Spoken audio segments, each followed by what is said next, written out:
Welcome back to my film and TV channel. We're staying in the UK today for this one, The Couple Next Door Season 2. Yes, there's a couple of links to Season 1, but a brand new story, brand new troubles and problems. Mixed views on the first series back, I think it was a couple of years ago now.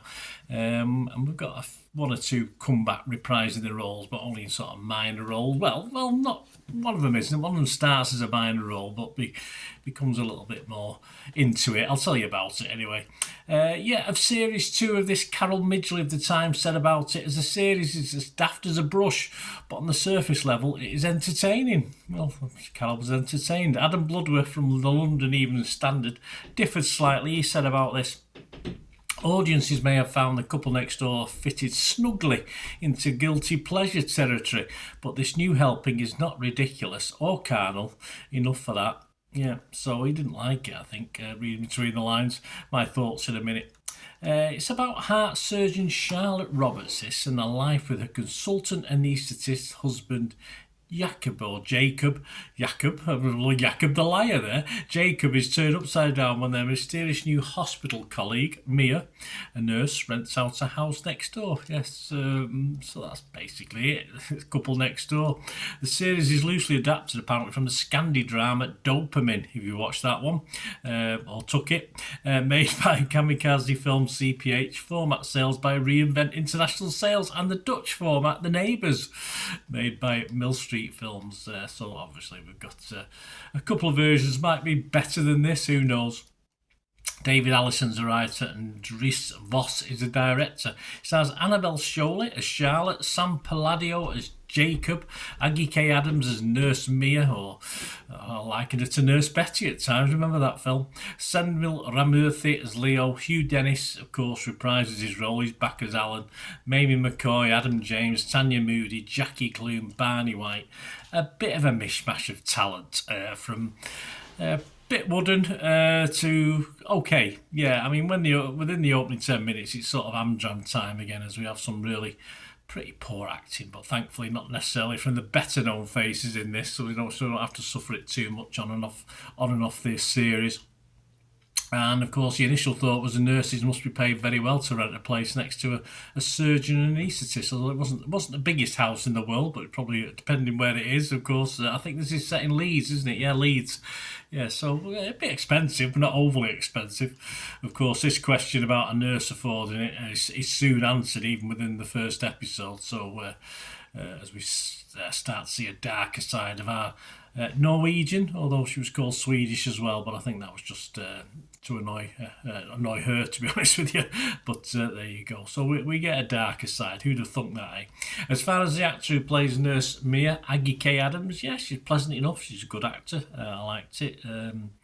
She had that little initial girl lost routine, which is obviously going to sort of be shed as the series goes on. But then again, she might be a character we're misjudging. There might be a twist. Who knows in this? There might be a nicer side to her. We'll see. Our surgeon Charlotte Roberts, played by Annabelle Sholey, is a pretty solid lead to hold things together. She's a little bit up and down at times in her quality, but we do have a few little subplots, including a father who's got dementia, a bit formulaic, but he's put off to or packed off to the nursing home quite early, although so to everyone's relief, because that story wasn't really going anywhere. But I suppose it was supposed to add a bit of humour, I think, to all proceedings, but not particularly.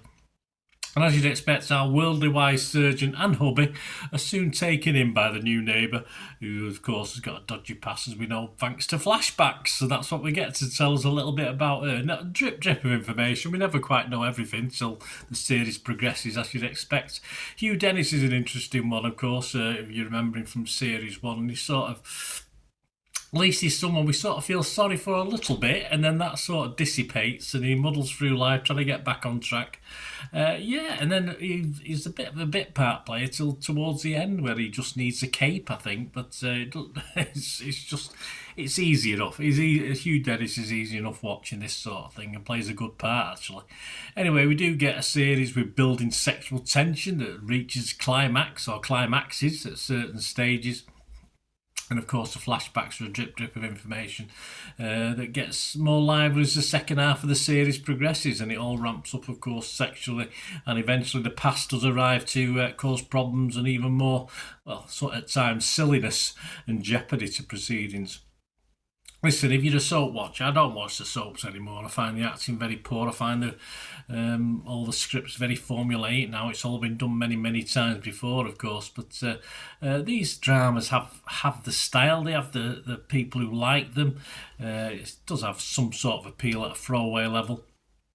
And that's what it is, I think, as the critic said earlier. It's throwaway. Let's move on to something else when we've watched it. It didn't particularly drag too much to me. I wasn't, I was doing other things while I was watching it. I could go on my phone and check things, etc. Ellis Hanneman from Irish Independent said about this. She said it's trash. Yeah, but it's honest trash, and there will always be a market for that. You'll forget it 5 minutes later, but then that goes for 90% of the shows on TV. Well, I don't watch 90% crap, but I know what she's getting at.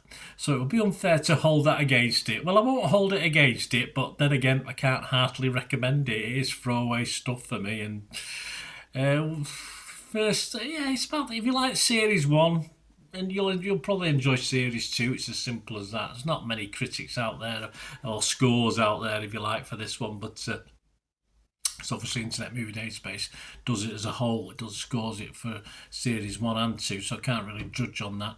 Personally, I scored it rotten on Rotten Tomatoes, probably about 60-40 rotten. I was mixed on Metacritic, so I couldn't be totally positive nor negative on this.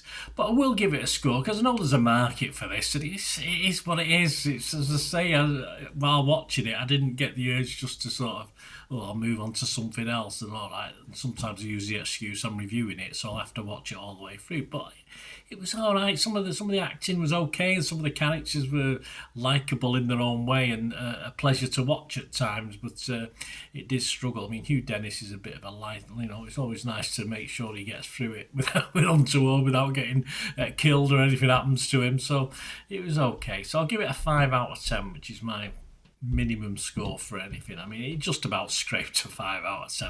I could have easily give it no score and said just forget about it, but on the basis if you like Series 1, you probably enjoy Series 2 as well. Let me know what you think, guys. Anyway, it'd be great to have your views on this as well as mine and these other critics I've mentioned today. Hope you like the format. Hope I entertain and give you good information.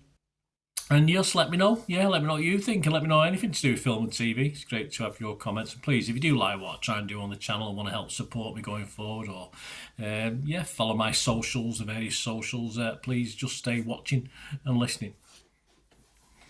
Again, hope you enjoyed the feature, guys. Thanks for watching. Please, if you did enjoy the content, please give us a thumbs up, and if you've not already done so, press that subscribe button.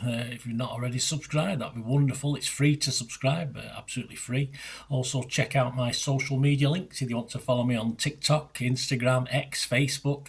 They'll all be in the description below. And my special thanks to supporters of the channel, Piat6505, who have an eBay shop selling film and TV memorabilia, including posters, books, magazines. There'll be a link again in the comments section.